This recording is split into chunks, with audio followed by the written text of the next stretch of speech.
Hello, everyone, and welcome back to Tour Channel 2 News, your source for trusted news. I'm Lux Luxerson, and I'll be your anchor for this evening. We have breaking news at the top of the hour. We're going to check in with our correspondent on the ground, York Patriano, reporting live on the scene in Italy, where it seems a massive parade has broken out. York, tell us what's going on from the scene. Well, as you can see behind me, Lux, I am in Tuscany at the Viareggio Carnival, and I have to tell you, they have amazing pizza here. The pizza is slamming, and the sensei. Have you ever had sensei, Lux? I don't think I have. Oh, well, it's like this little bow tie cookie. Oh, mwah, amazing. But back to the carnival. So yes, this carnival that they tend to have yearly, I think may have been down for the last maybe year or two because of coronavirus, but it is back up again. And I will have to say, just from looking around and from what I've seen and what you can see behind me right now, this shit looks pretty occult as fuck to me. Before we got to speak, me and some of my coworkers, we were able to grab some video and show you some stuff that you missed before getting in touch with us. So we put together this little compilation just to show you a little bit of what's going on here at this carnival. Incredible.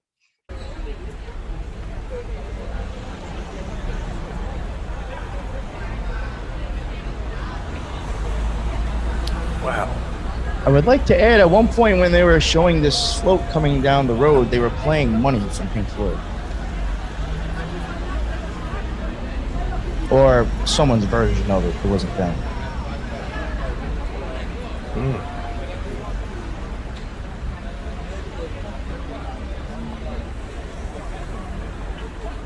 Wow, absolutely incredible. Looks like these floats have got a lot of detail. Yeah, I couldn't tell now. Is that marinara sauce or is that blood at the end of those knives next to the baby? I can't tell. But maybe they were making sauce prior. That's what I would be guessing.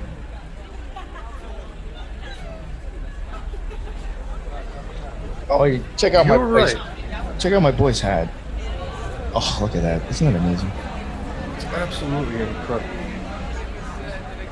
You're absolutely right too. This does have some hints of occultism, but you have to look pretty deep. This looks mostly normal to me. Yeah, maybe. Let's see.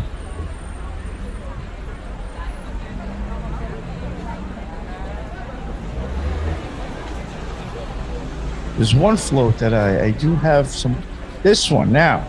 You see this float right here? Now, word on the street. I don't know. You know, it's what I heard from people in the crowd.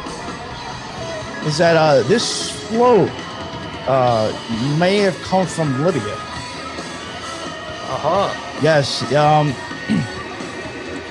It seemed to be that the capital of Libya happens to be Tripoli, and they are very big at normally showing a lot of Kali symbolism and just a lot of Scarlet Whore type symbolism. So the word on the street is that one supposedly came from Tripoli, Libya.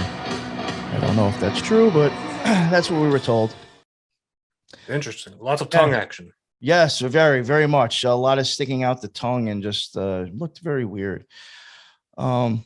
But yeah, I'll have to say though, my experience why here and why I was at the carnival, one, like I mentioned, I had found some amazing food. I thought the pizza was great. I'm eating it right now. The sensei is amazing. Some amazing people, some of the nicest people I've met, some of the most beautiful women I've ever seen in my life, Lux. Oh my God. And oh yes. But overall, I do have to say, when I first got here, I was looking at all this stuff and I was like, yo, this is fucked up. But after being here for a while and making some friends, and a couple of people actually made me feel a little important too. I will have to say, I don't think I see anything anymore. Interesting. So it sounds like you had a pretty good glass of Kool-Aid with the you know what? Yes, in the wine here is amazing, Lux. Interesting. Yes. And the honey that they have here. Oh, Mwah. What I wouldn't do to be there with you.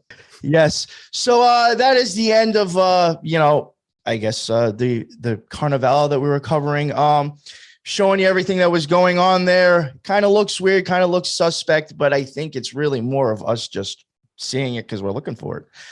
And I guess that wraps up the news segment, huh? Great. Well, thank you very much for checking in. I really appreciate it, Yorks Patriano.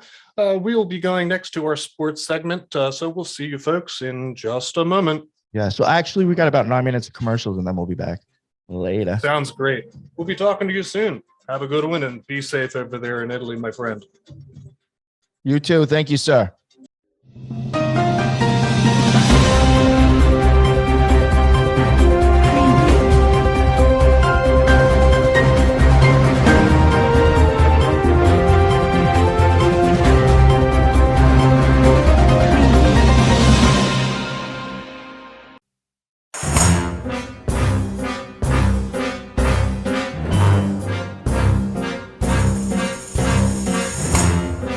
So you little Italian devils, you want to know about the love?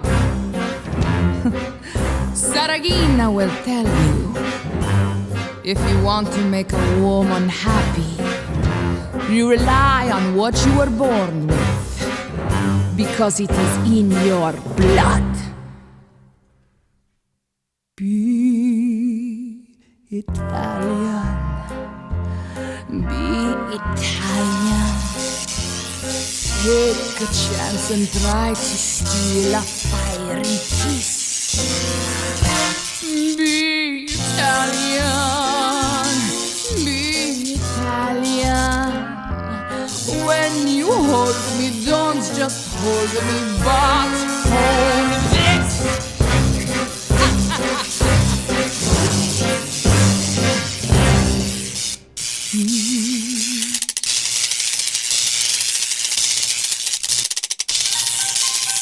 Welcome to the Occult Rejects. We are two former secret society members who were determined to show the public the truth that occultism has been purposely integrated into every aspect of society, from politics to music, Hollywood, and science. This is used to manipulate the public as a whole and to protect the fake elite.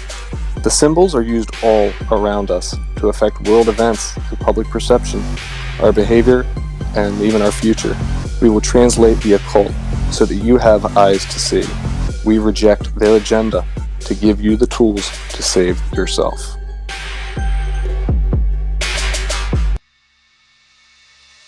Hey everyone, welcome back to the Occult Rejects with your hosts Lux And the NY Patriot.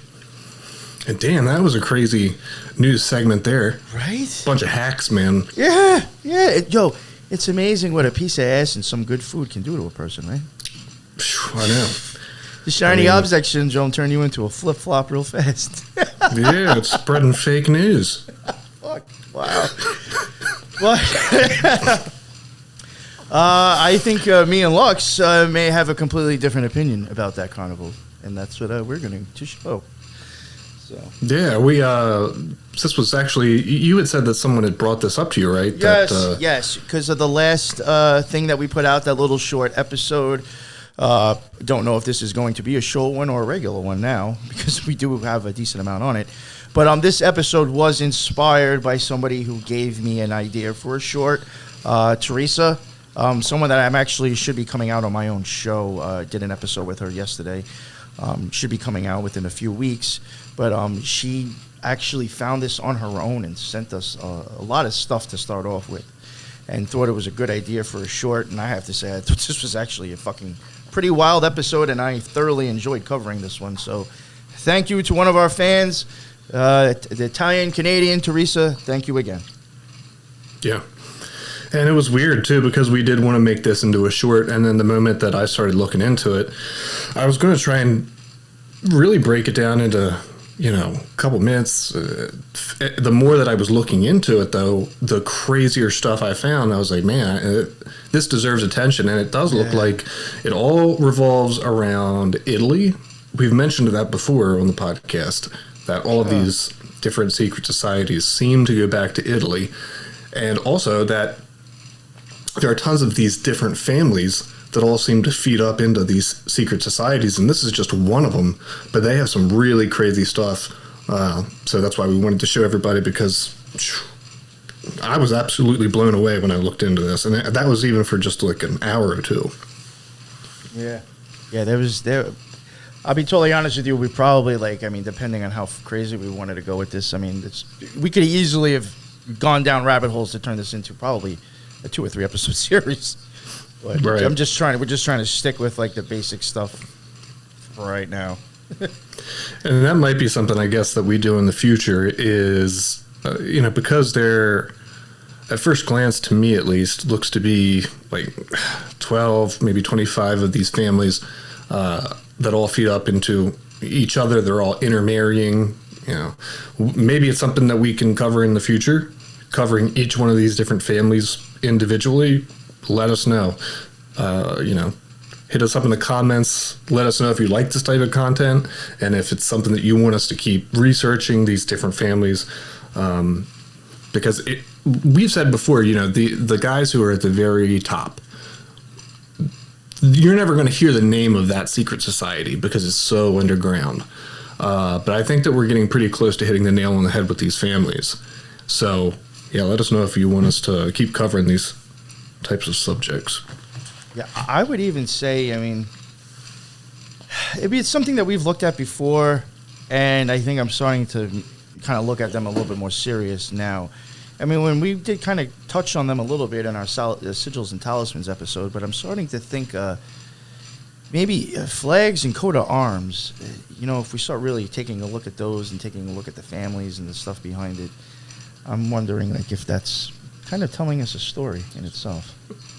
Yeah, and allegiances too, between different families and stuff. Allegiances and possibly what they're all about. You know what I'm saying? Maybe what they stand for. Yeah, and it doesn't only revolve around Italy. A lot of the families are from Italy, but then you look and see French families, English families, all sort of the same thing. So, definitely something that we can cover in the future, try and give people a broader view of how these families kind of all connect to each other, and the Illuminati secret society stuff. So the parade that we showed, so you showed this to me. This is a parade that has gone on for a very long time, and it's hosted by this one specific family, and this is pronounced I don't even know. You're probably well more versed on Italian than I am. Borghese family. You're gonna ask me to pronounce that shit right? Come on. There's times I skip over names because I'm just not even trying. To me, I guess it's the Borghese. That's what I'm gonna call it. Borghese family. Yeah. Don't kill us if we say it wrong. I was gonna say don't kill us if we're saying it wrong. Just sorry.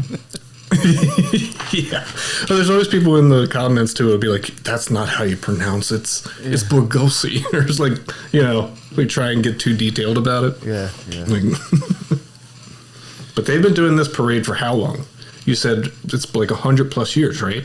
Oh, they've been doing it since, if I'm correct, prior to World War I or around then. I think. Okay. And the stuff that I think I do have stuff on it that I might touch upon the dates on. Cool. Yeah. Well, I guess if you want to go into what you found first, and then I can show you what I found afterwards. Yes. Well, I'm going to show here. I have that are from the parade itself. I think it's just very, very interesting floats and just the symbolism and stuff. This one. It's all females. It almost looks like a spider. Then it almost looks like the colors for Quetzalcoatl. Then you got fucking the same colors for Ukraine on the lady, on the right side. To me, this is very, in my opinion, this is very Scarlet Horror symbolism. That's just my opinion. To a degree. Yeah. This almost, believe it or not, this almost even makes me think of the bottom and part of Jabulon. Because he's got the I was spider thinking the legs. same thing and about he's it, got yeah. that, you got that one head with the king's head, the helmet. I mean, not the helmet, the fucking crown. Mm-hmm. So that I just And I was just going to say, I think that after looking into this parade is showing the public the agenda for the next year, or like what's going on in the last year, maybe how they're influencing it, by these different families, and what to expect coming up for the next year. we have this one. I just thought this was a little weird looking. His hand is up. He's got 3 things stuck in his knee. I'm sure that numerology, there's a reason for it. But very weird. Yeah. This one I just wanted to show because just more clown stuff, in my opinion. There is a lot of, I didn't show all of it, but there is a lot of like creepy, weird clown stuff that is associated with these parades as well. Or carnivals. And the fact that it's a tank. Yeah. It's a tank barrel, like almost like they're showing, hey, this crazy event that's about to take place, this war, conflict, or whatever. It's like them saying that they're behind it in a subliminal way, Got this here. I don't know what the fuck this is. Yeah, can you zoom in on that a little bit more? Yeah. Yep. Very weird looking. It's just another gigantic spider. It's just, I just took not everything I thought, like, definitely had to be occult. There's just, very creepy things in there. Just, weird. Right. This is, it was another one of their things. I mean, this is, in its own way, I do believe it's occultism being showed just in a different tradition. Mm-hmm. Lots of red, white, and blue. Yeah. A lot of, if you've also noticed too, feminine. Mm-hmm. This is the logo that they use for it. This little, clown guy with this black cape. I don't know, we call these diamonds, triangles, red, white. If that's an eclipse, the moon. And also, I would like to add, the dude that made this is also the same guy who came out with those masks that you see when they cover the eyes and they have the long nose sticking out, just like in this photo. It's the same person. So that even shows you how old. I mean, this thing's been going on. So the death mask or whatever they call it? There's it might be called the Burlamaco. The Carnival of Viareggio has its mask. Burlamaco. I'm probably saying it wrong. Was created by painter and graphic from the Viareggio Alberto Boniti in 1930. Since 1931, the mask has been the protagonist of the official poster as a symbol of the event. Bonetti was inspired by the masks of the Commedia dell'arte, but he designed Burlamaco in a futuristic way. He wanted to summarize in the mask to highlight times of Viareggio's life. The summer with the colors white and red, which were typical colors of umbrellas on the beaches during the 30s, and the carnival. So that's their excuse for their reasoning. And that the symbolism on the chest. Yeah. The half moon. That just reminds me so much of the Shriner stuff. It's it's what they have on their fez. That's so funny because that's exactly this was one of the pieces that was sent to me by Teresa, and she had made the comment. She says, "Do you think this is more Jester and Shriner shit?" Just because of that moon being in there, and I was like, "You fucking know what? That shit is all over their stuff, especially the Shriners." Mm-hmm. Yeah. So we got a little bit of history of the Viareggio's carnival. The carnival was born. Oh, here we go in 1873, when a group of artisans and sculptors started building astonishing carriages. It soon became a popular party for a joyful city. At first, it was held in Viareggio, in the heart of the old town. Then, at the beginning of the 20th century, it moved to the long street along the seaside Now, I even wondered if that has anything to do with it, how this is done by the seaside as well. Mm-hmm. Could this be like symbolizing shit coming from the abyss and whatever? No. And it was growing in size and popularity year after year. During World War I, the carnival stopped until 1921, and then again during the Second World War in 1946. It stopped and then started again in 1946 and flourished. Did just as fine. The symbol of Viareggio's carnival is Burlamaco, which was created in 1930 by Umberto Benetti, just like I said.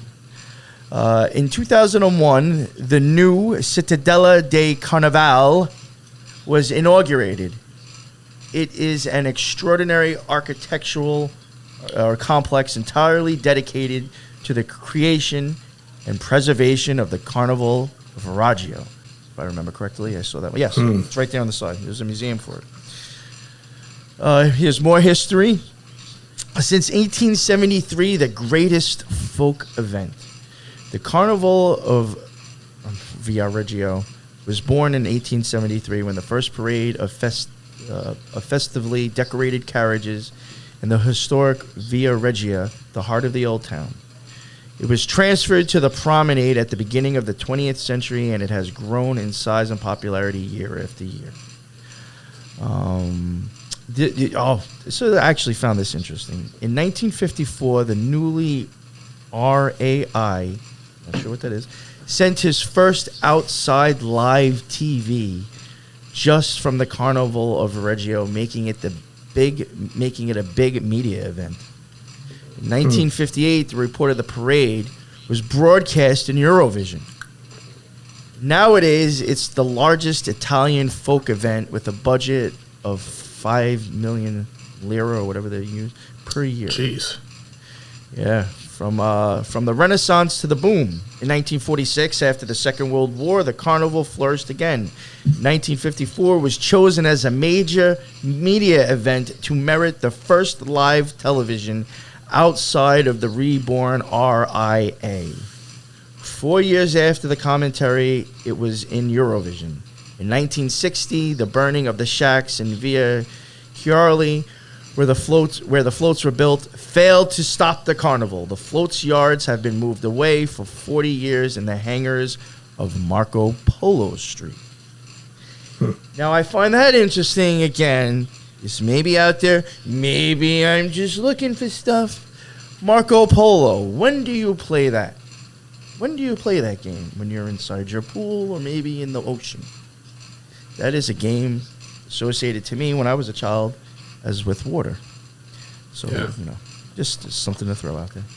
In 1984, the National Lottery of Viareggio was combined with the competition of the first category floats. And in the years of 1988 to 1989, the Italian television RIA Uno on Saturday night was dedicated to the confetti of Viareggio. Saturday night. Yeah. That's a weird day for it to be on too. Saturn Day. 16 hangars where the allegorical floats are built overlook on a giant elliptical square. The Cittadella is also the place where during the summer the major outdoor events take place. Here visitors can find two museums, one dedicated to the history of the carnival floats and the other to our Carnivalato, a valuable collection of works of art created by a contemporary designer. I don't know. So now that's a lot of weird stuff. Yeah. It's just weird stuff for a carnival. Yeah. A bit of history. The city's foundation dates back to 1172, when the people of Lucca and Genoa allied against Pisa and built Torre Matilda, the oldest fortification in the city, which over time began to be used as a bulwark against pirates. The original quarter of the city grew around the tower, developing along the Burlamaca Canal. Now, I'm wondering if this is actually, if you think about it, in that video when we showed that one dude with a fucking hat and the jester walking, he had a gigantic tower behind him as like part of his thing. I'm wondering, and there was other ones too, so I'm wondering if any of those were actually symbolizing that. It's interesting to think about now. Which is an ideal mooring for fishermen and for those who own a small boat. The evolution of Viareggio from a simpler port to a city was a gradual process. It was only in 1819 that the Duchess Maria Luisa de Bourbon, if I'm even saying that right, had the first dock built, and the following year the town was promoted to the rank of city. I find it funny that depending on a female, the female who has made this a city, just how the female, whatever, Scarlet Horse series, you know where I'm going with that. But just a couple of years later, in 1822, this is when it gets good. This is when it gets, juicy, gossipy. Viareggio began to prove its potential as a popular tourist destination, with Napoleon Bonaparte's sister, better known as Paolina Borghese, deciding to take a holiday here. Viareggio immediately became a fashionable resort, so much so that in 1828, the first bathing establishment was opened. So that lady kind of had some interesting stuff.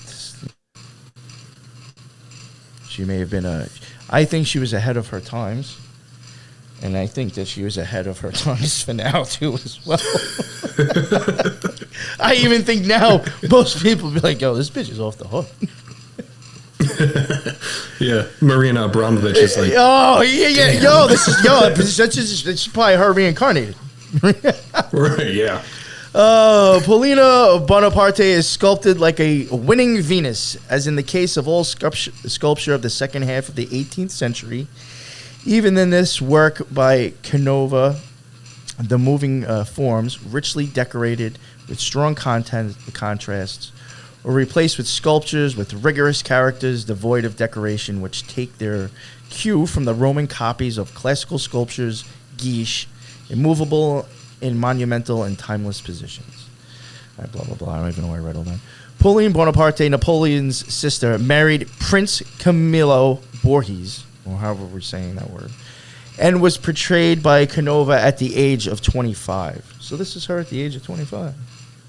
All right, so she's got it going on, I guess. I don't know. Depending if the for guy... that time, for sure. If he was being honest about the way he sculpted her, who knows? She might have been like, yo, take a couple pounds off. I don't know. With her, after I'm done reading her, she might have fucking gave him a happy ending to make her look better. After you hear the rest of the shit I gotta say about this one. Yeah, this gets wild. Yeah. Like the victorious Venus, Paolina holds the apple of victory in her left hand. The light slides softly on the various parts of the sculpture and creates gradual... I don't even know how to say this word. Whatever passages. There are no great contrasts between relief parts and hollow parts, so that the great movement is not formed as in the case of a Baroque sculpture. So basically, she did this. I think later on I will get into how long it took. If I do remember correctly, to do a sculpture like this, you did this for months. So she was totally fine with fucking laying around the house naked, having a dude look at her, sculpting her for a long time. This is supposedly her again in the painting. I'm sure there's probably some stuff if we wanted to, try to get crazy and figure it out. But, nothing seriously stands out, but I'm sure there is occult symbolism in here. Especially, she's holding something in her hand again. Mm-hmm. Sitting on the scarlet chair. This I actually thought maybe because of the gold and the green, and then because of the stuff on her head, I thought this might have actually been a little bit more of a cult, even though there's less in it. Yeah, that's another depiction of her. Pauline Bonaparte, 1970 to 1825, the youngest of Napoleon's three sisters, was the most frivolous one. She possessed magnetic beauty and charm. Whenever she went, the eyes of men turned after her. Men loved her, and she loved them. Pauline was a nymphomaniac, and much to Napoleon's chagrin, she made it very public. Pauline Bonaparte, from mischievous girl to nymphomaniac. After her father died in 1785, the family faced poverty. But the family's fortune soon turned around with Napoleon Bonaparte's rise to power. How convenient. Pauline was the spoiled child of the family. She received no formal education and wasn't interested in any intellectual pursuits. She was mischievous and impulsive. After she grew up, Pauline took great pride in her looks and perfected her skill of flirting. She had large and expressive eyes that charmed the entire Napoleon's war cabinet. She ran wild and took many young officers as lovers. Pauline enjoyed her life to the pleasure of the fullest. Napoleon tried to curb her decadent life and searched for a suitable husband. He arranged for one of his generals, Charles Leclerc, to marry her in 1797. Leclerc was deeply in love with her, and the couple had a son, Dermide, born in 1798. After Leclerc left to serve in western France, Pauline stayed in Paris. She quickly became a star of the Parisian high society and tested her powers of seduction to the limits. On one occasion, she embarked... This is the one I was telling you about. On one occasion, she embarked on a triple love affair with generals. Moreau, MacDonald, and Bournonville. Fucking need these names up, I'm sure. Unfortunately for her, they were close friends who trusted each other. So I think they realized what she was up to and kicked the bitch to the curb. They probably were all hanging out one night, and one of them was like, "Dude, I'm hooking up with this really hot chick." And he describes her, and the other guy's like, "Wait a minute, what's her name?" he's like, "Wait a minute." Yo, they're all they're all hanging out drunk somewhere, and one of them's like, "Yo, this chick in this head game she's got, bro." And they're all gonna be like, "Yo, I was just thinking about the same shit." Who's that? That shit was like that, bro. Bitch was putting it on me. They all just come to the realization at the same time that they're banging the same chick.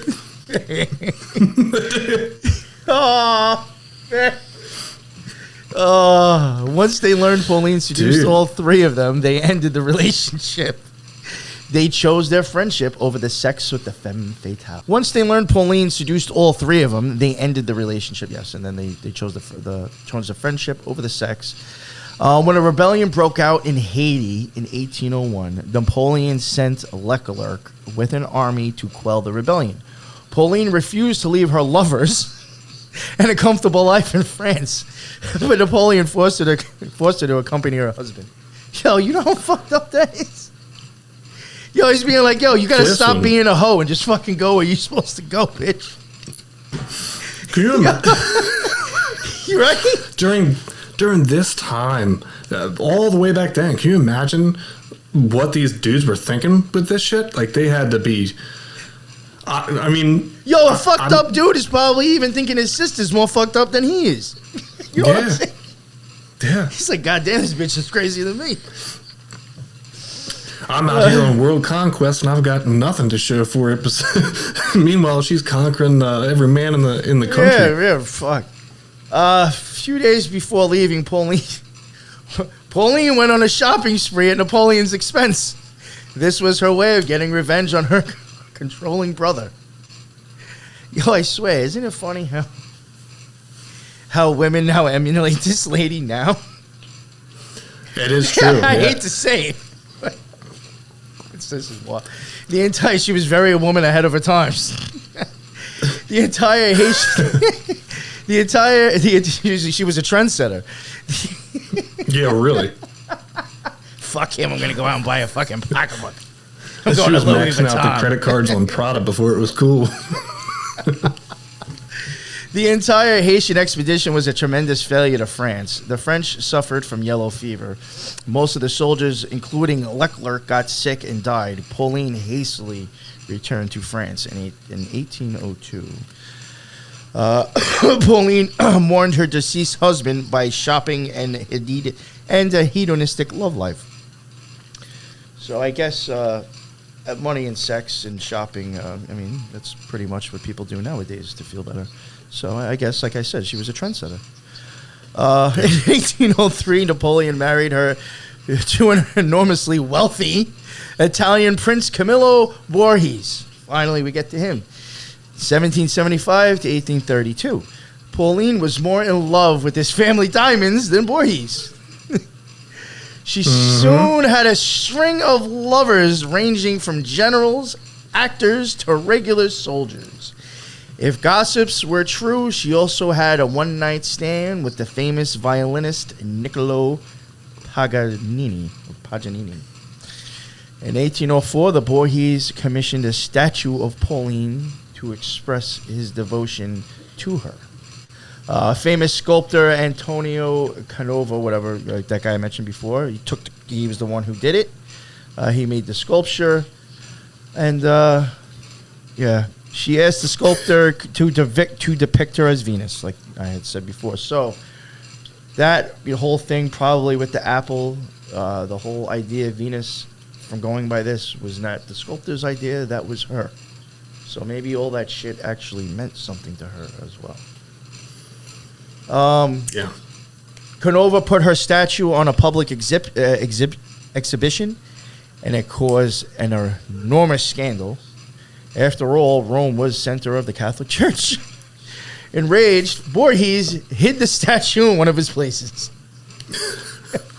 When people asked how could she pose naked, she calmly replied that she was kept warm by a stove in the studio. Could you imagine the consultant thing, like the phase of that when she's like, okay, so how long is this going to take? And the guy who's sculpting is like, I'm going to say around 3 months. Yeah. I'm going to draw this out as long as possible. Right? Especially if you knew anything about her. He's like, he's probably thinking in the back of his head, he's like, within 3 months, I'm sure I can get this. I can definitely hit this. Right, exactly. Pauline and Napoleon often clashed because of Pauline's mischievous behavior, but Pauline was always loyal to her famous brother. When he was imprisoned on the Italian island of Elba in 1814, Pauline was the only one of his siblings to visit him. When she saw him depressed, she organized social events to cheer him up. She also liquidated most of her assets to provide money for Napoleon. After Napoleon's ultimate defeat in Waterloo in 1815 and exile to island St. Helena, Pauline moved back to Rome. She lobbied hard to set her brother free, but to no avail. Napoleon died in captivity in 1821. History judges Pauline for being nymphomaniac and forgets to praise her for being a devout sister. So that is pretty much what I got on her.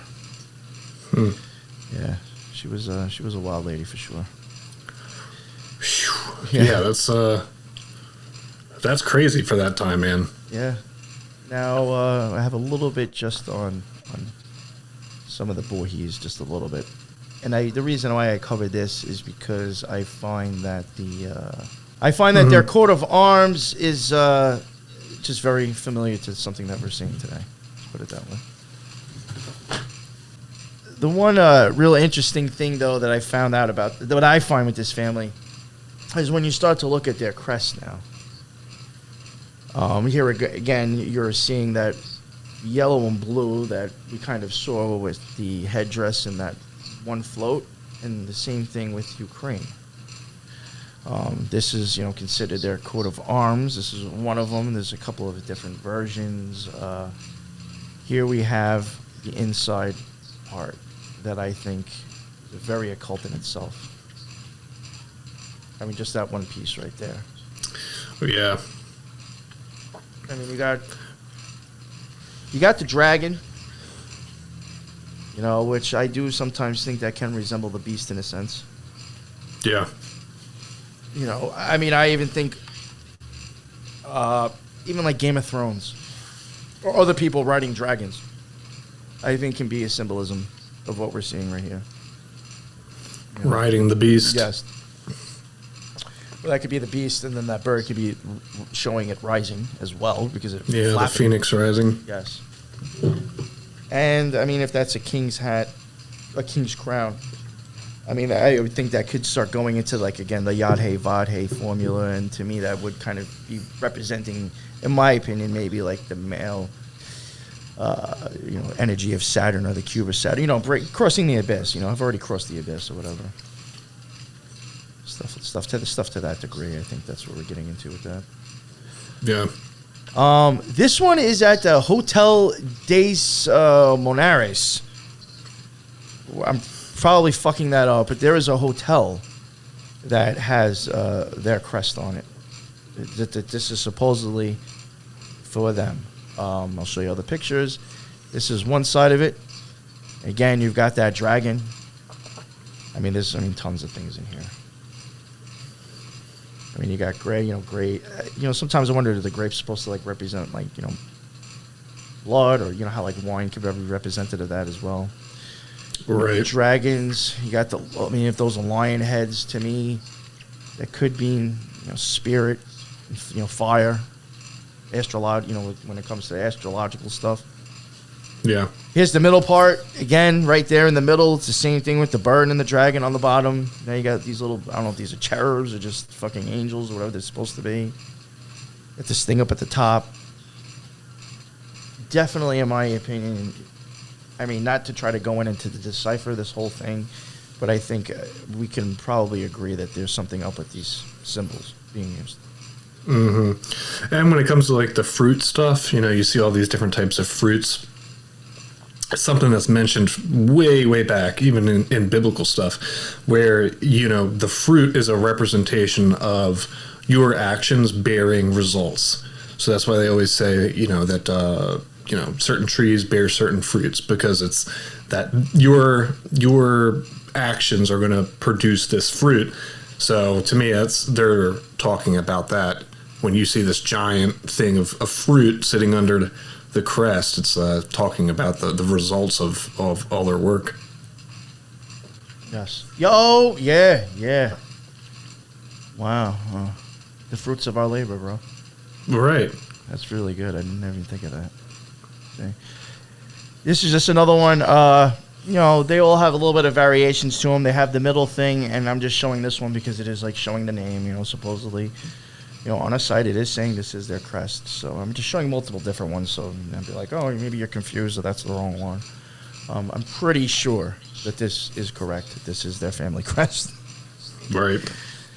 So that's all I really had on that much with the carnival. I wanted to, to show some of the stuff about the carnival, show you some of the stuff going on there, and supposedly, these people had something to do with, getting the carnival going.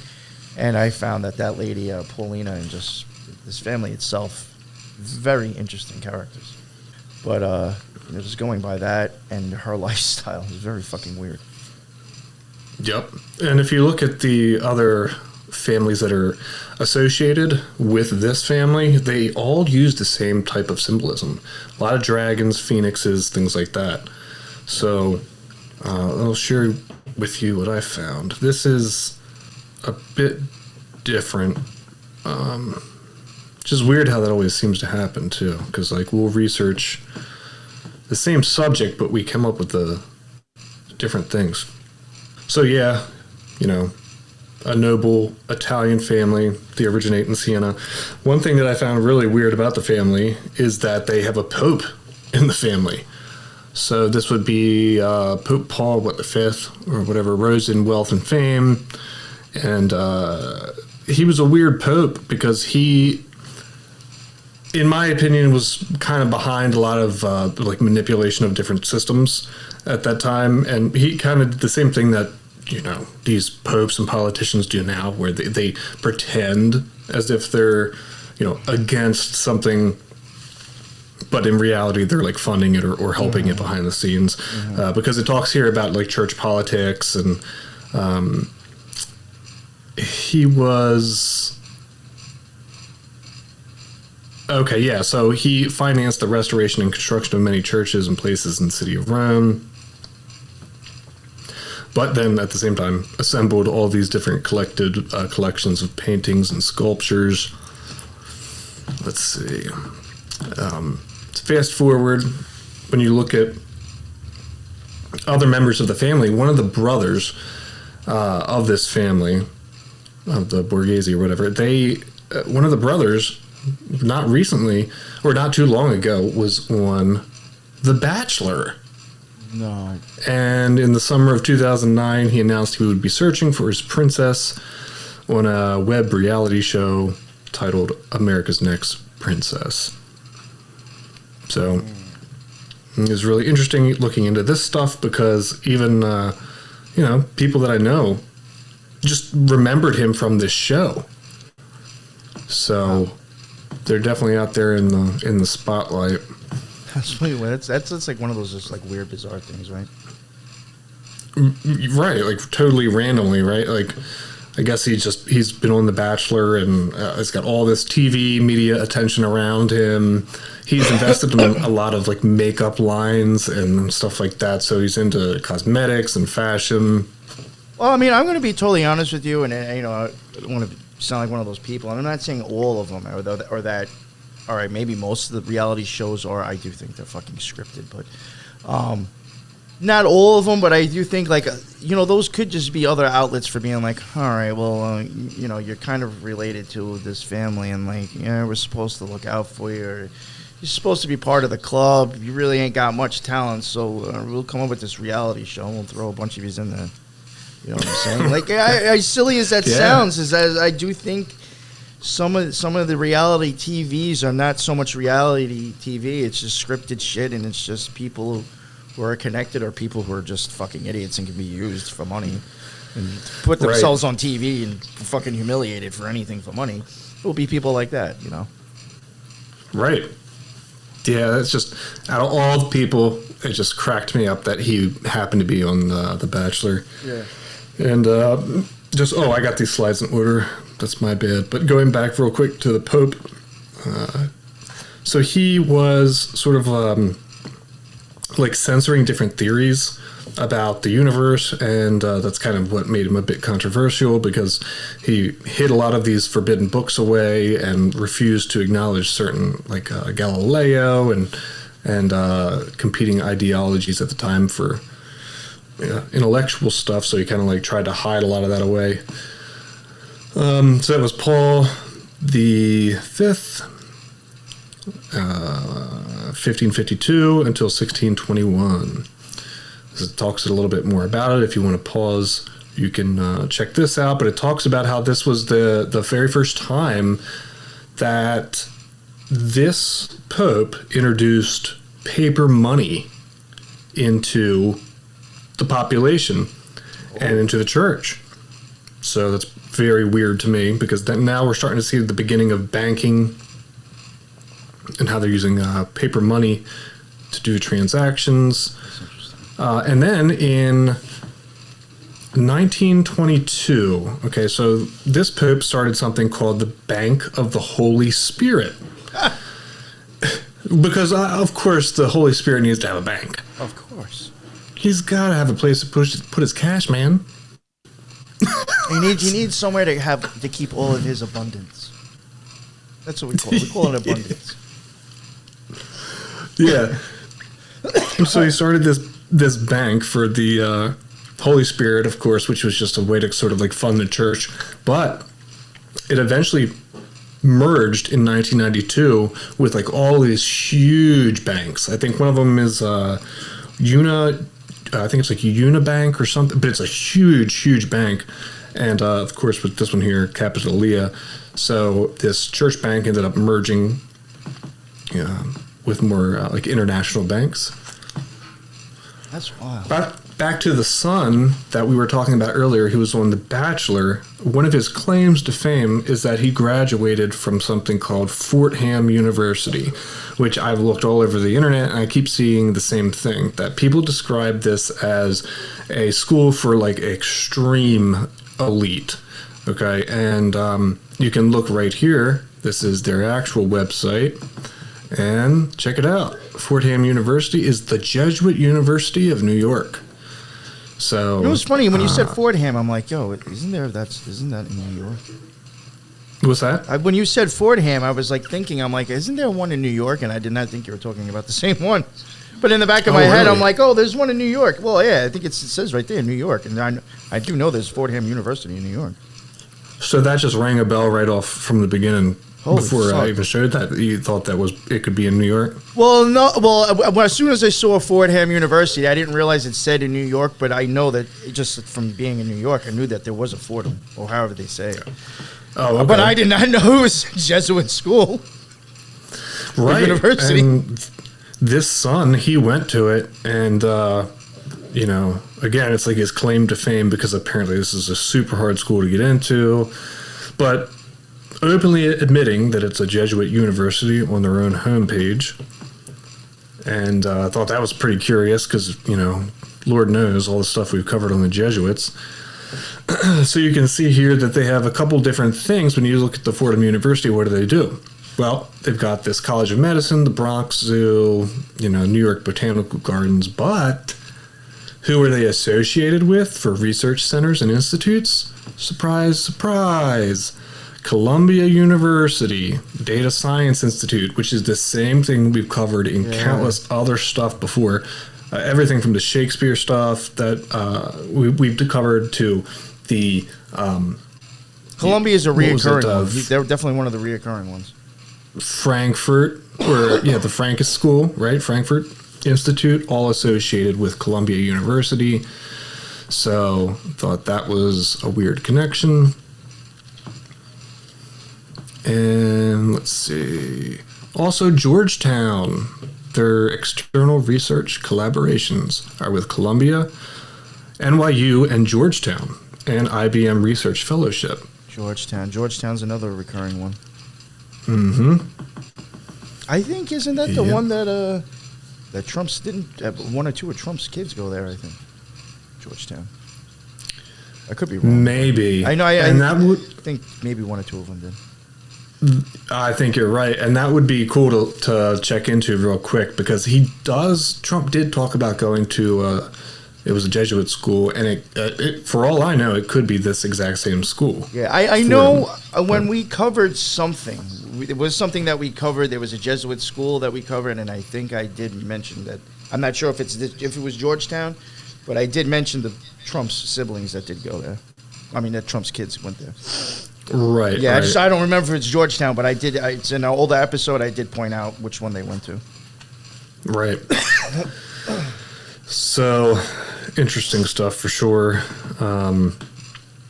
Let's see. Oh, yeah, talks here about they just celebrated this year that Tania Tello was named the 33rd president of Fordham, which is, of course, a very occult number, 33. We see that over and over again.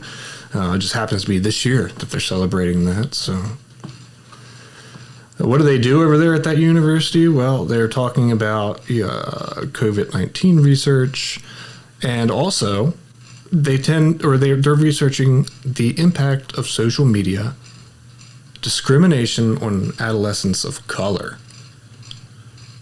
Also, doctoral students advance Ford Foundation Fellowship for Research on Black Theologians.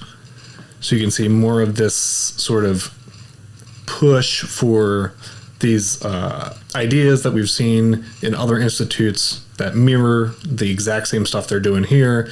The BLM stuff, LGBT stuff. So it's more of the same. So now we're starting to get a bit more into what I found from the Carnival. And to me, this image is extremely occult. This is talking about, I guess, something that they do. This was visitors with children may choose to use a playground train, which calls at the main site of the villa, introducing a zoological garden, which was inaugurated in 1911. And when I look at this balloon here, to me, I see this is the what is it? The compass and from the Masons. Yes, yeah, the compass and the square. Compass and level.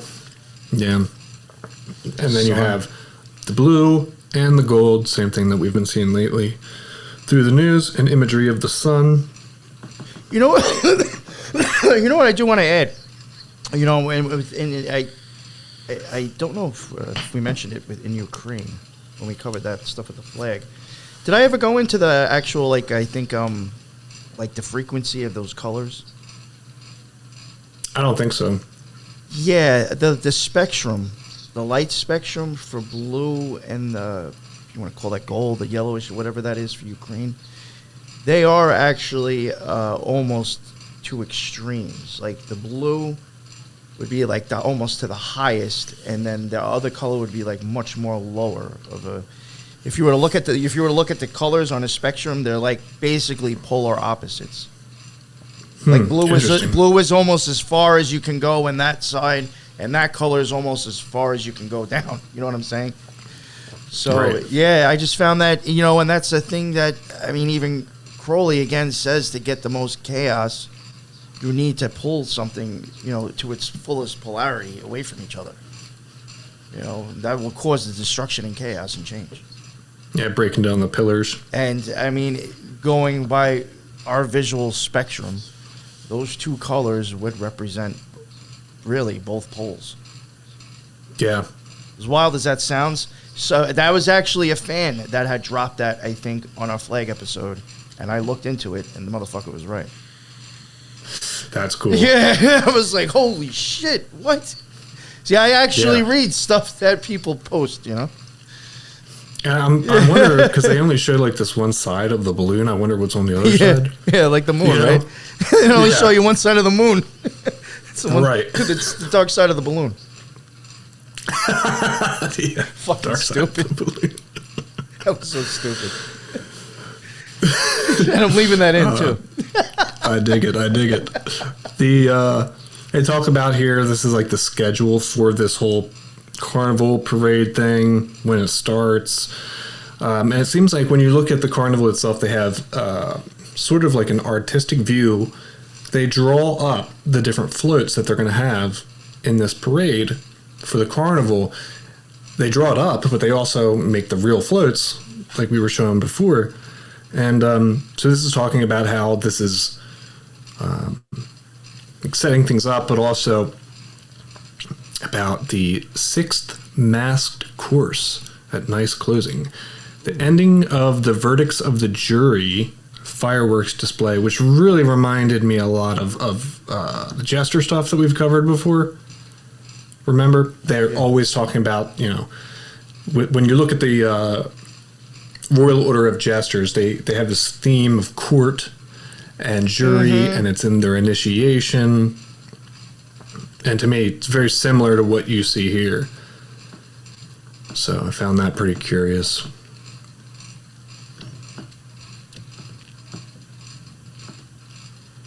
So this is the art that they produce, like I was saying, for the different floats. And at the bottom here, you can see it says, "The mask is a hymn to life, to grasp its magic in every moment. It is a carousel that never stops. If today it rides with you, tomorrow it will ride with the memories of you left behind," which I just found very spooky and weird. Yeah. Because, all the different symbology we have now with masks going on, with the COVID shit, to me, they're using the symbolism of the mask with COVID to relate to this type of masked stuff, and the public is unaware that they're replicating the idea of this carnival, this mask regalia, by wearing these masks 24/7 when you go and do everything else, because of COVID. So I wanted to point that one out. Yeah, people won't even realize. Yeah, it's like we are willingly accepting and replicating this type of theme without even knowing it. Yo, you want to? And they're This is fucking, for real. I remember when I was around the COVID time. I was still kind of, wasn't like associated with, but like on my personal Facebook, there was like still like groups and things that I just haven't left yet, that I just forgot about leaving, that I wasn't active in anyway. And I had seen a post in like a Thelemic Facebook group, and like these motherfuckers were literally sitting there like trying to defend and mindfuck themselves and like say how silly it is that people are associating possibly the mask with the Astrum Argentum hood. And like, because like they were like, the hood itself has no mouth. And, when you want to start getting into, like, distances for making your magical space, it could be anywhere from, like, 6 to 9 feet. Some people, people can argue that. But I'll say, the 6 feet in a mask thing seems very much like that. And I was literally watching, like, people, like a thread of people from, like, the OTO and the Astrum Argentum, like, basically all suck each other off trying to defend how there's no significance whatsoever. And I was like, yo, this shit's right in your fucking face, and you were all just telling yourself, all stroking each other off not to see it. That's how fucked up people get, that they will sit there and stroke each other off not to see something. That's a good point, too, because even in, like you just said, people who are in these secret societies, they don't realize, they don't even see it. Yeah. They're just as ignorant as the majority of the public. Yeah, that's what I'm getting at. So, like, it's not associated. People like that who should be realizing it, if they're that fucking ignorant or they can still lie to themselves that easy, I think it's just how a regular normal person would be, Never notice. Right. So, to me, that's what I picked up. I thought that's what was going on with this description here. And they do this every year, these different, or the parade, the carnival, they do it every year. And it's almost, like I was saying before, it seems like the agenda that they're about to play out for the next year, they're giving people a preview of with this carnival. So that's why you always see this weird symbology of, they're talking about masks. I think that one was even from a while ago. It wasn't even, it was maybe like 2017, 2018. But I think before the pandemic. So here you got, more of this this artwork that's presented for the parade, and you have Little Red Riding Hood over here with the wolf. More symbolism, in my opinion, of the Scarlet Horror. Beneath it, you have the red and white floors. That's, of course, we've seen that over and over again. Masonic lodges. I've been in them. I've seen these floors. This is not some eyes wide shut shit. This really exists. Oh, yeah. I've stood on those floors. And its symbolism is really kind of, it's implying that the world and the events that happen in the world it's like a chess game. And it's also representing the light and the dark, two polar opposites. Yes. Here you see. Oh, did you ever notice how sometimes, and I do think that this symbolizes Saturn more. Sorry to try. I'm not trying to get off the topic here. It's just talking about the checkered floors. Do you ever notice how some of them are almost more in a diamond shape than an actual square? Yeah. I think those are really trying to show Saturn more because of the sigil of Saturn. That's exactly how the square looks. More of a diamond. So I think like people, that checkered floor shit is legit and really means stuff. That's a good point too, because I have seen them both ways, where it'll be like this. Like if you're walking into a lodge straight on, it will look like this. But then I've also seen it where it's diagonal, like the same way that you just said, where they're like diamonds. Yep. But for me, like you just said, for a higher occultic reason, you would want them to probably be more of a diamond shape than a square shape. Yeah. So just more of this predictive programming here. People can pause, check it out. Oh, there was one thing that you know what? I don't know if I'm stepping on your toes with this, but I don't know if I think you might have something to bring up, but they also do support this carnival, does support the whole, LGBTQ type thing as well. I don't have too much on that. Okay, neither did I, but I did want to throw that in there because that is something that I did come across. I just didn't add it. I figured I'd just toss that in there. I wasn't going to, push that point. Just wanted to add it, I definitely believe it. I mean, it's, again, really, this reminds me of Feast of Fire shit. I think that's probably more elaborate. Mm-hmm. Like they're similar because they're showing the events that are about to take place. They have all these different groups from think tanks and universities that come and display their floats here, and then in the Feast of Fire, they're having these big displays of their ideas and kind of share them with the public when they do the Feast of Fire. Yo, I even think the part where they showed was that Biden on top of the fucking. Oh wait, you still have to show that stuff, right? Oh, what, the Biden float? Yeah. All right, then I won't talk about it until then. I'll shut up. I don't think we're too far off from that. Okay. But here, to me, you got 3 dragons. You got the red, white, and the blue, supernal triad. And then in the back, you got the red. You have red, white, and black. Yeah. Yeah. And that's actually like crazy to me, that would just simplify literally the left, the right, and Gabur. Yep.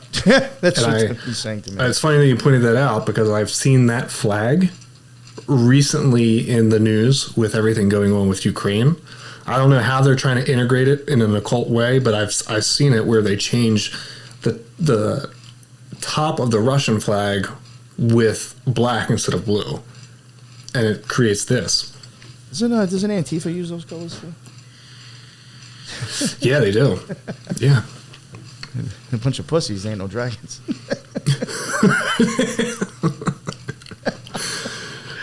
Yeah, it's like, with the whole dragon stuff. Again, think about the family crest that you just showed. Yes. Dragon, it's like a reoccurring theme over and over. Now this one, you said this was a float. Yes, that was I don't think I have much about it on the float.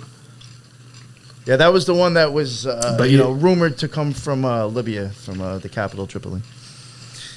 Yeah.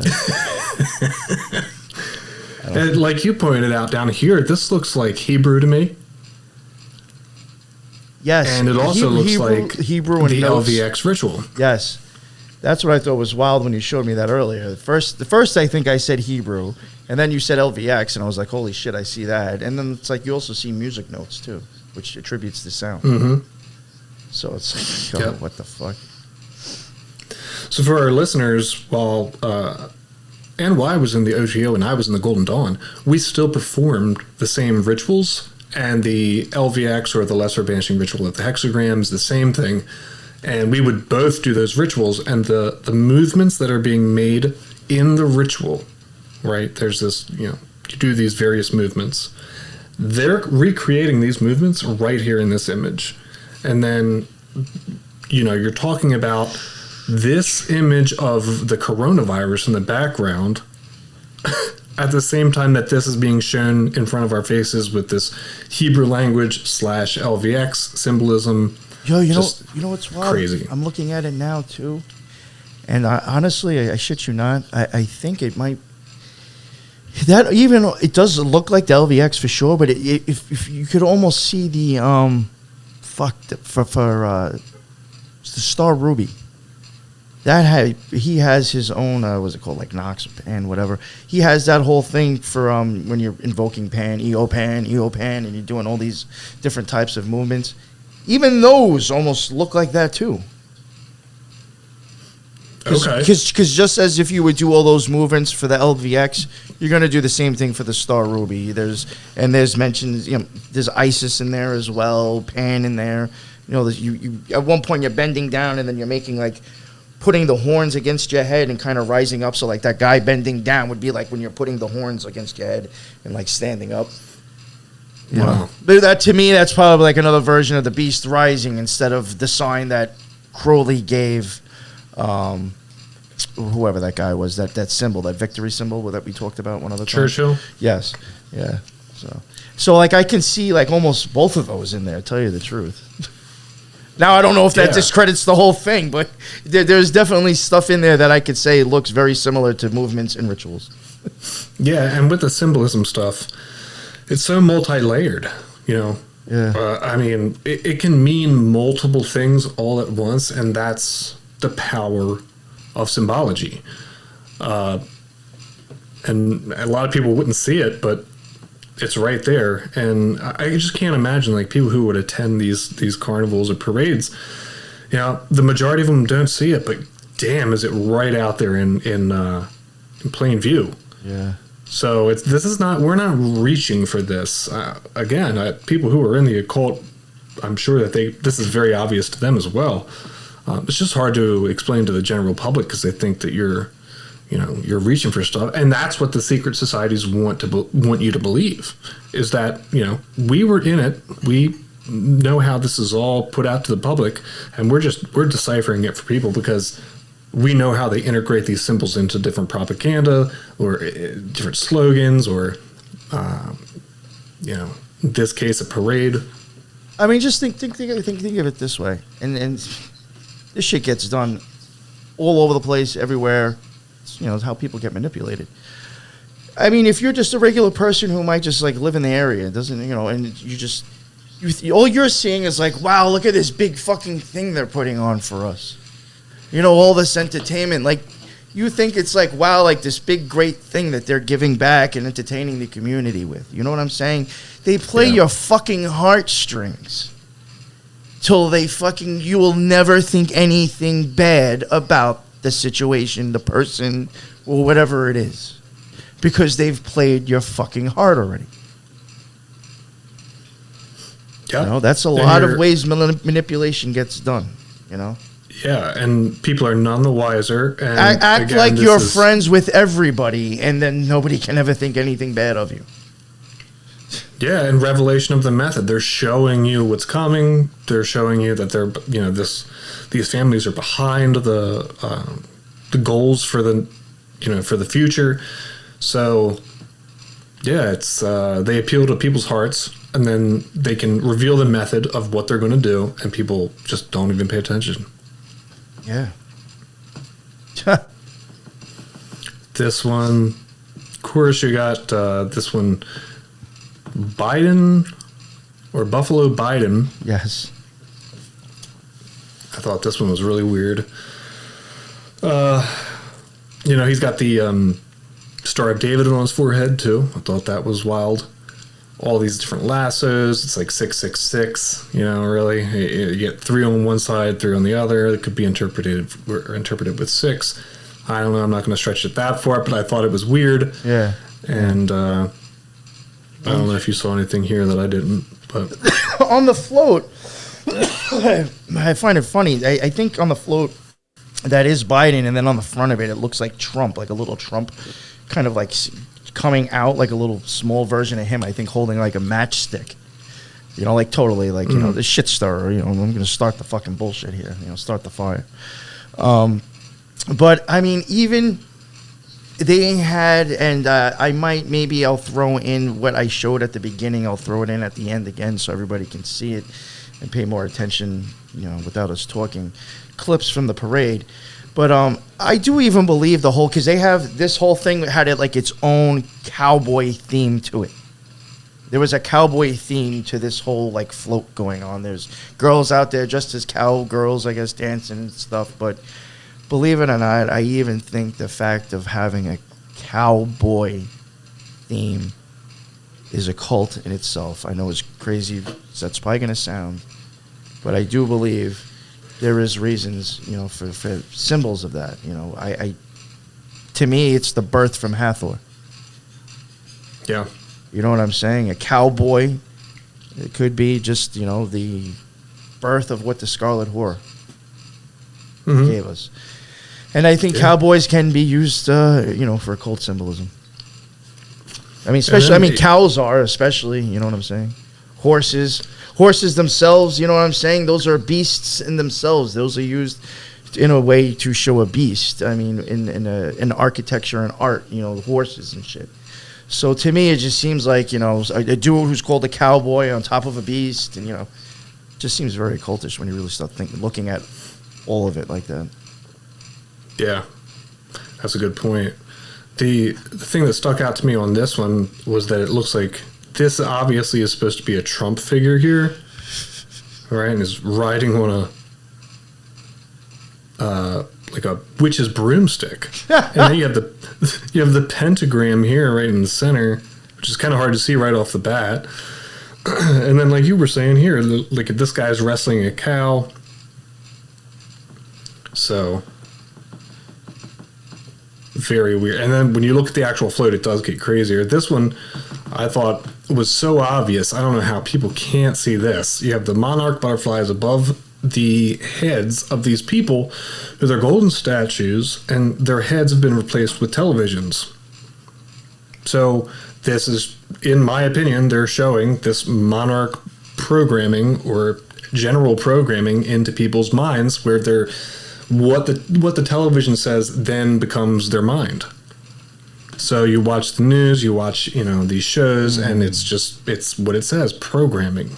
It's programming your mind, and they're using this symbolism of the cube of the television to show how our minds are being manipulated by television. I think that silver ball sticking out is even very itself. It looks to me there's like something on top of that, maybe a pig. Yeah, but that I just find just very weird. Like very neither moonish or looking staring back into the abyss. That could be very, very weird in itself. I think that's there. One thing I do want to add, though, that I wish maybe, because I don't think I saw a little bit of this in the video that I did not use for the show. I'm wondering how much of that blue screen is there. Like, does that change to multiple things, or is it kind of like same reoccurring screen?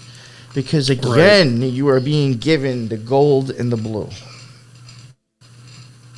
Yeah. And then butterflies coming out of it. Which, if you want to go back now to what I was saying about them being at two ends of the spectrum, if that was to cause chaos and death, rebirth could be symbolized as a butterfly. Yeah. The rebirth of that destruction, once the fucking shit breaks, then the butterfly comes. Yep. The metamorphosis. Yes. This is I love this one. And the greatest thing, that? I love this one, and because this is from, I think you even said it is from like 2000. This is from 2017. Right. Which I think is great, because now it's got that 17 in there.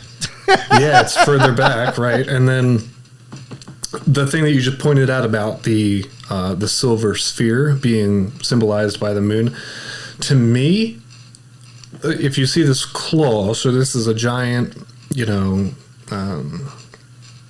Trump figure that they're using in the parade. He's pointing to this random moon-like sphere that's just hanging off of this lamppost, which I thought was coincidental.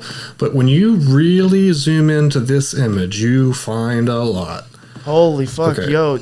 Wow. So here you have the corona. Wow. You have the sun, and of course you have the triangle, along with the all-seeing eye within it. Triangle and the circle, too, which used to be a Catholic symbol. Which Alcoholics Anonymous used to use that as a symbol as well. Oh, really? Yep, until supposedly they removed it because the Catholic Church said something to them. So I don't know. I didn't dig too deep into that. Here I see, again, more of like the phoenix imagery.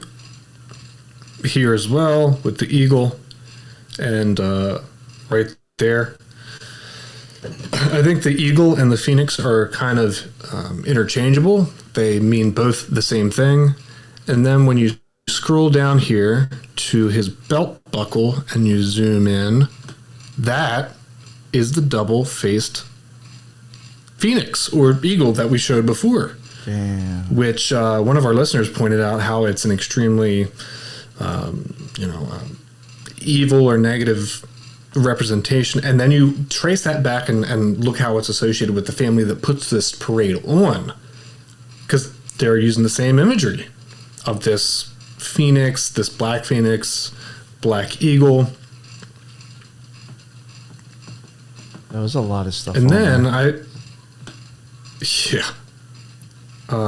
right here, I decided to look this up. So this is called Dazivolstri, and translated it means God Emperor. Interesting. So, God Emperor Trump and Statue of Liberty down here, lightning bolts. Yes, Statue of Liberty. That's funny. I mean, this thing's stacked with imagery. So to me, this is a weird symbolism. They're saying something here about Trump, and I don't get a good feeling about it. It really reminds me of a lot of the, you know what that actually really reminds me of? Mother of all truth bombs. I hate to say it. Well, we don't have to go into that. I think you understand what I'm saying with that, but that looks just like fucking mother of all truth bombs. Yeah, definitely. Same fucking thing. Yep. He's got the beast hand. You know what's we notice? No, you see that look like it's reaching out for that thing sticking out, right? Doesn't it almost look like the moon again? That bull. What's that? You see that bull on the side of the street that looks like it's coming out of like. You see that little? Yeah. What the fuck is that? Right, that's what I was saying at the beginning. To me, this looks like, okay, you don't see it on other street signs. To me, this looks like the moon. It looks like he's like grabbing for it, right? Right. I mean, that could just be coincidence, but I mean, like that is funny though. Exactly. That's same thing I saw. To me, this looks like the moon, and he's reaching out to it with his beast hand or his clawed hand. Yeah. So there's something going on with that. That's fucking weird. Yeah. This one here, this is, if anyone knows anything about the Book of Revelations in biblical terms, you got your 4 horsemen, and this is being shown all to bear for everyone at the parade. This is the exact archetypes for each one of those different horsemen. Now, if you're just having a parade for people to have fun, to enjoy themselves, have a beer and a hot dog, why the hell are you going to have all of this occult symbolism? And I love how the fact that they fit these between 2 towers, 2 pillars right here. And so each one of those different horsemen, for biblical terms, it talks about how each one of these horsemen will be in the end times. It will appear, and each one of them represents something different. 1 war, 1 plagues, death, a whole bunch of different stuff, but it's spot on. This is the 4 horsemen of Revelations is what's being shown here. To me, this is again more of the Scarlet Whore. That looks like the hag and maybe the maiden. Right. So like Banan, Hod, Gabora. Oh yeah, well I was thinking more like Banan, that sock. Yeah, could be. Yeah, and then you even mentioned earlier about the apples. She hasn't given birth yet. Oh well, then that would be Venus. That would be Netsock. Yeah. So that's what I saw with this. But those 2 are directly diagonally across from each other on the tree. That's why I do think sometimes green is used for that symbolism, because that version of directly across is the maiden version of the Scarlet Whore. Right. The one who hasn't been fucked and given birth yet. Right. I mean, silly as that sounds. Well, remember we saw it in the iPet Goat. Yeah. Same thing. Same symbolism. Like the young woman, and then you have the old hag, and then it's that same type of representation of those spheres. So, I mean, if you think about it, just to take it in a weird occult sense, if let's say the Scarlet Whore is like we say like symbolism for crossing the abyss, and let's say it is like something that just you have to remove that whatever feminine or a certain amount of it to cross over. And if you want to take the whole thing sexual, let's say that is true, and let's say everybody in their own sense has their own Scarlet Whore they must go through to cross over. If you look at it like that, it would always, unless you've done it before, but until you actually cross over the abyss, she is going to be a maiden. You have not fucked her yet. And then once you have fucked her and crossed over, you know, it would be a different story. But you know what I'm saying? That's why I think sometimes even the maiden might be used, because if it is your own personal experience, she has not had sex yet until you've crossed the abyss, in a sense. Yeah. I mean, I know Right. it may sound a little silly, but... No, and especially because if that hasn't happened, it's a metaphor for the fact that the male and the feminine haven't joined together in unison to be able to cross the abyss. Yeah. You know? Yes, yes. So I definitely get what you're saying.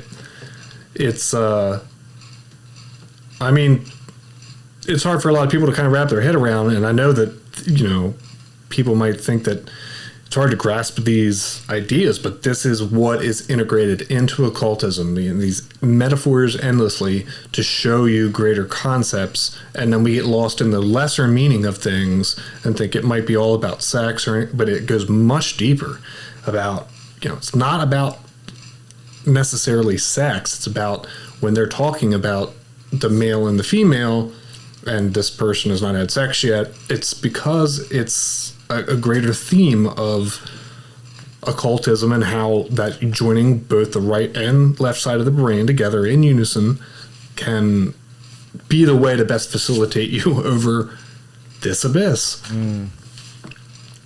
Well said. And then, did you see the thing on her forehead here, the third eye? I don't know what the fuck that is. I don't know what that is either. To me, it really reminds me of, I know that this is practiced in Judaism a lot, is that they will they have a square. Yeah. Yeah. They have a square, and there's actually certain writings in those things. Really? Oh, yeah, they got scriptures in those little things, yeah. They got that, I think, on their forehead, and then they got some shit that they wrap around their hands, their arm and their hand as well. Oh, yeah, it's like a black band or something, right? Yeah, yes. So, I think this is the one that we were talking about earlier, that you had said this was something that you'd come across too when you were looking at the different pictures, because to me this represents Medusa. It's just creepy as shit. Yeah. And she has a crack down the right side of her face, her right eye, and I see like yin yang symbolism here too, along with 6 pillars next to her as well.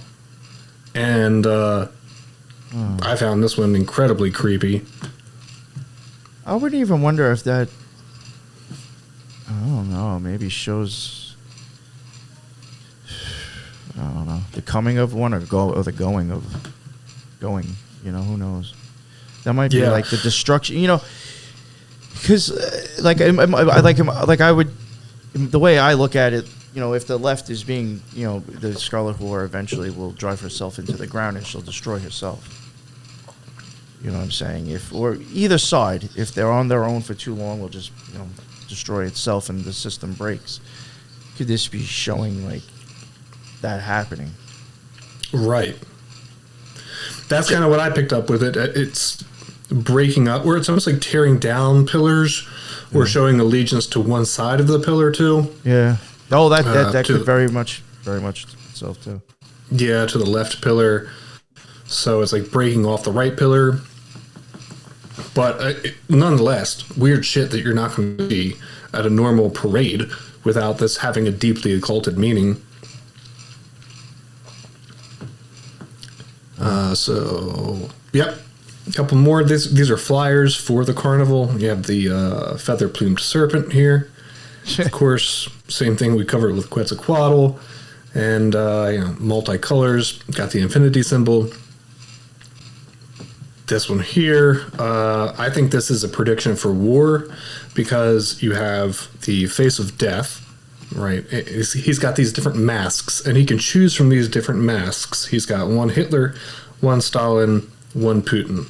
And he can interchange these masks, and it's showing symbolically that, you know, they're using different world figures or world leaders, both from present and past, to be the new face of like this destruction that they want to bring about. So that's why you have the Stalin here, and the Putin for present times. If you notice, his left eye is much more open than his right eye. He's Putin back here. He's got the double eagle as well on his forehead. And it's just showing that, whenever they want to do these crazy events, they're just switching different faces. Call it Hitler, call it Stalin, call it, Putin, whatever. It's just the same principle of death, just with different masks. Damn. That one is pretty crazy to me. That one. Yeah. I don't know if you had any thoughts on the poppy. These look like poppies or tulips to me. I don't know which one it is, but if that has any like occult symbolism behind it. Honestly, I would just assume that it's supposed to be red to go along with the shitbags that they're portraying on there. They're all war and chaos type people. Yeah. And this one here, you had a float of this. Oh, yeah, it was the one with the marinara sauce. Yeah, yo, that was really, if you really think it, that's a fucked up float. Because really those things act like that they have blood on it, that they're trying to stab some fucking kid in a cage. Yep. That really is a fucked up float. I mean, I know we played it off, but, that shit's fucked up. And his head is inside of a box, like a Matrix box, And they're stabbing him from all these different sides, and they're all laughing and having fun about the whole situation. Like, this is disturbing. And the fact that they would even make it into a float, just Jesus. Yeah. I didn't know if that was supposed to be the Supernal tryout or what, but that's a very weird fucking float, man. I kind of saw it as like trying to control people's minds. Oh yeah. Towards the triad. So it's like them trying to dictate what people believe that will stop them from ever obtaining that supernal triad. Yes. You know what? That almost reminds me of like Midnight Mass. Yeah. With the demon trying to portray an angel, right? Like, it was just really trying to probably keep them from the truth. And you know what I'm saying? Right. Very much deception. Deception and control.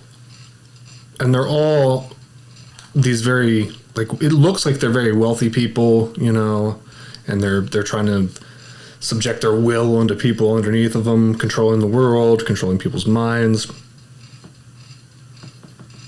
Really disgusting shit.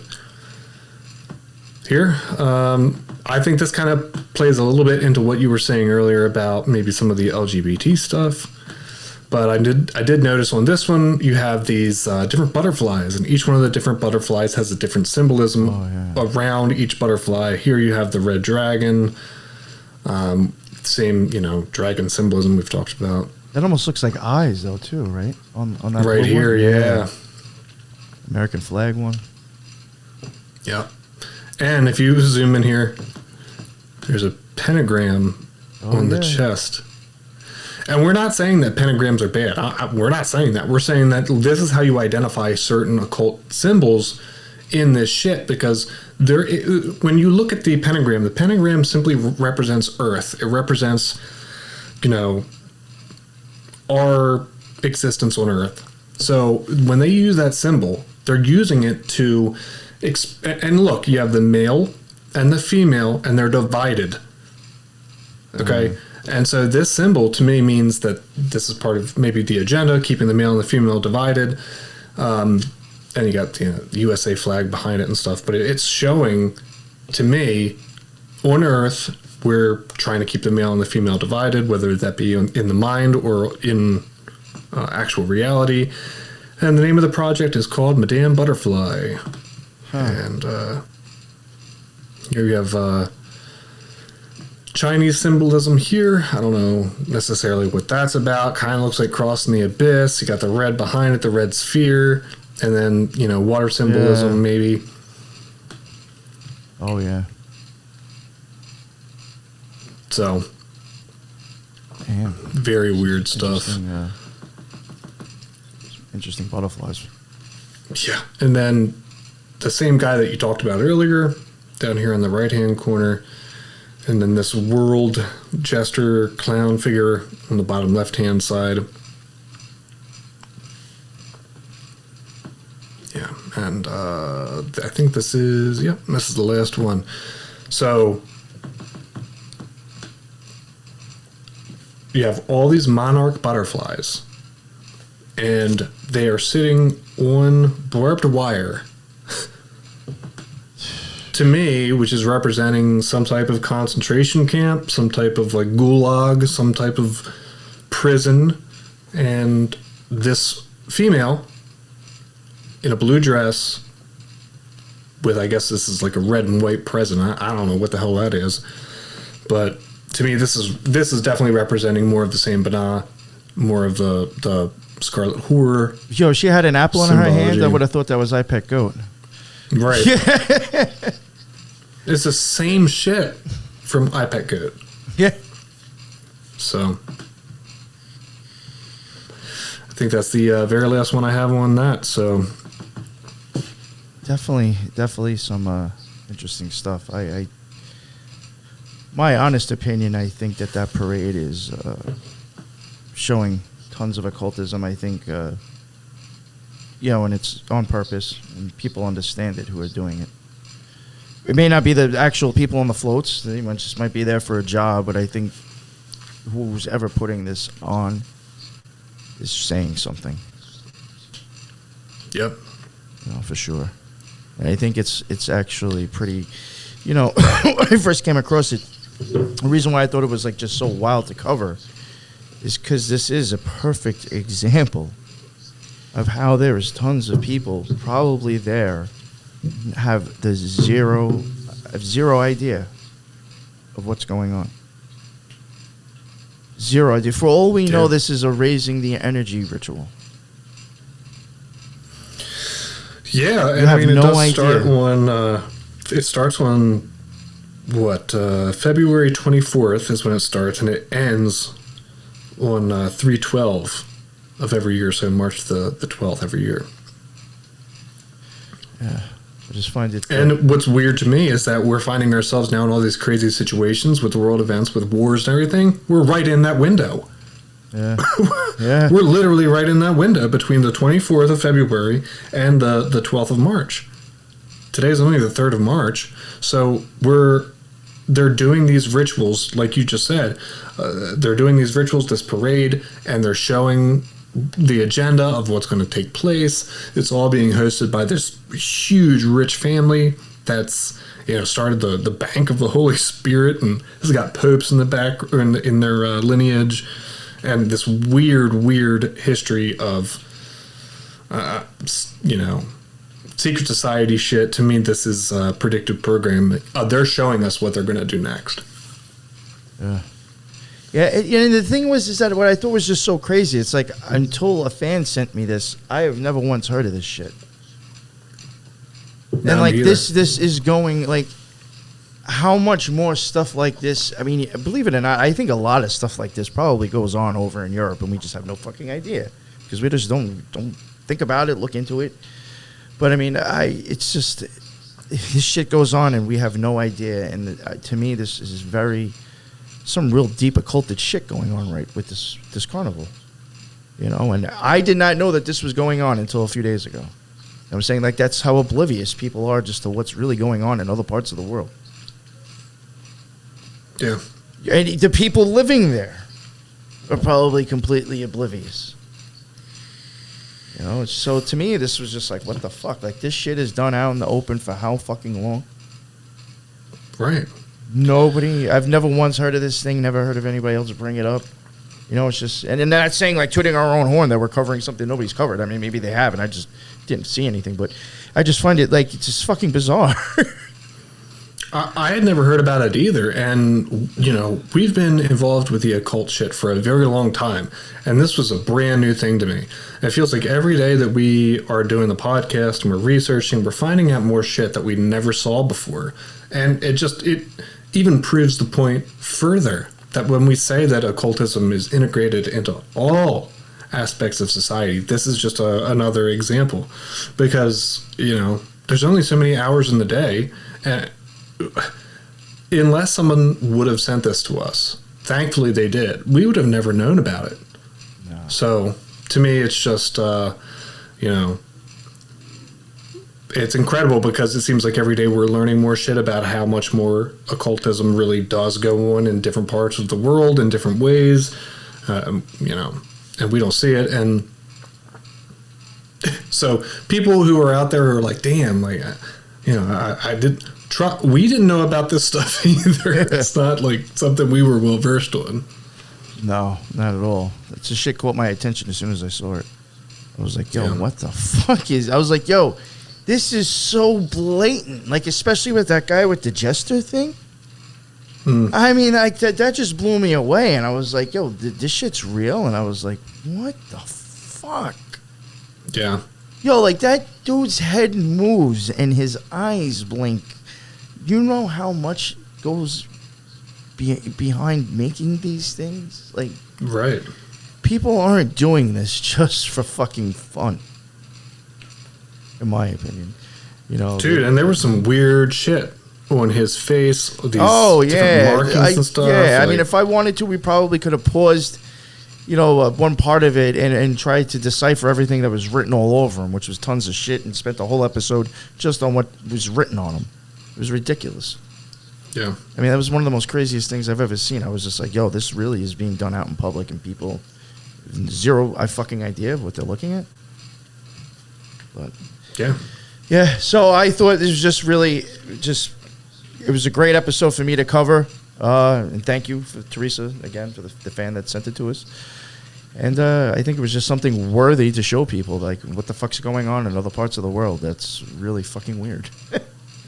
From an extremely rich family who's got ties to occultism, and then they're putting on this parade, which just shows more of the occultism. I mean, yeah, seriously, that was a badass suggestion for listener to point out. And I guess that wraps it up now. Huh? I guess we're both done. Yep, that's all I got. Yeah, so that is the Carnival. And the show notes for my show will be in the bottom. The show notes for Lux's new show, Lux Rising, he'll be in the bottom. Hopefully sooner than later we will have other links besides Spreaker that his stuff is available on. We have our Discord. Don't forget about our Discord. We do have that. Some great people in there. It's really active. It's actually a pretty cool Discord.